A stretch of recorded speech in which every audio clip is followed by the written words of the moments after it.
Hello everyone, and welcome to one of my favorite modules in the course. In this module, I'll talk about one of the most exciting consequences of entanglement, which is the existence of non-local games. So before starting, let me recall the concept of entanglement, which we introduced in the module about multi-qubit states.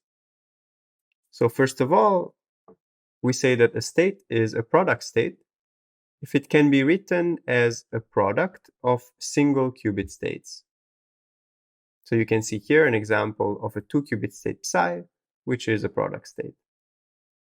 On the other hand, we say that a state is entangled if it is not a product state. So if it can't be written as a product of single qubit states. Now in the module about multi-qubit states, we also saw one of the most famous examples of an entangled state, which is the EPR pair or Bell pair.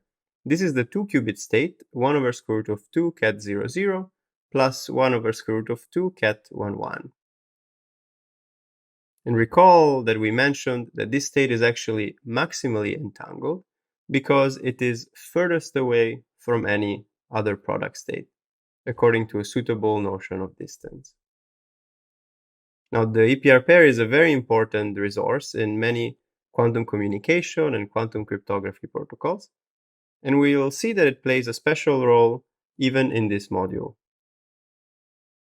So as I mentioned, in this video we'll talk about non-local games, which are one of the most interesting manifestations of entanglement. So let's get started. What is a non-local game? So a non-local game involves a referee and two non-communicating parties, which we call Alice and Bob. Now Alice and Bob are trying to win the game cooperatively. So they're trying together to win the game.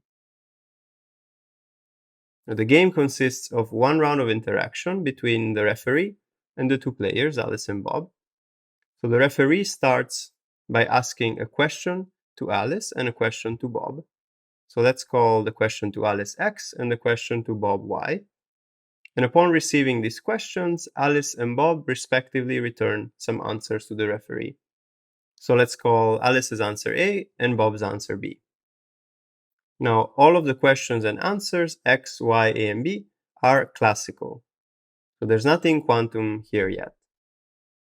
And the questions and answers are taken from some finite sets of possible questions and answers, which are known publicly. So they're known to Alice and Bob. Now, how does the referee pick the questions for Alice and Bob? Well, they're picked from some probability distribution over all the possible questions. One example is the referee could pick the questions uniformly at random. In any case, Alice and Bob know in advance what this distribution over the questions will be. Now, when do Alice and Bob win the game? Well, Alice and Bob win if the questions and answers altogether satisfy certain agreed upon conditions.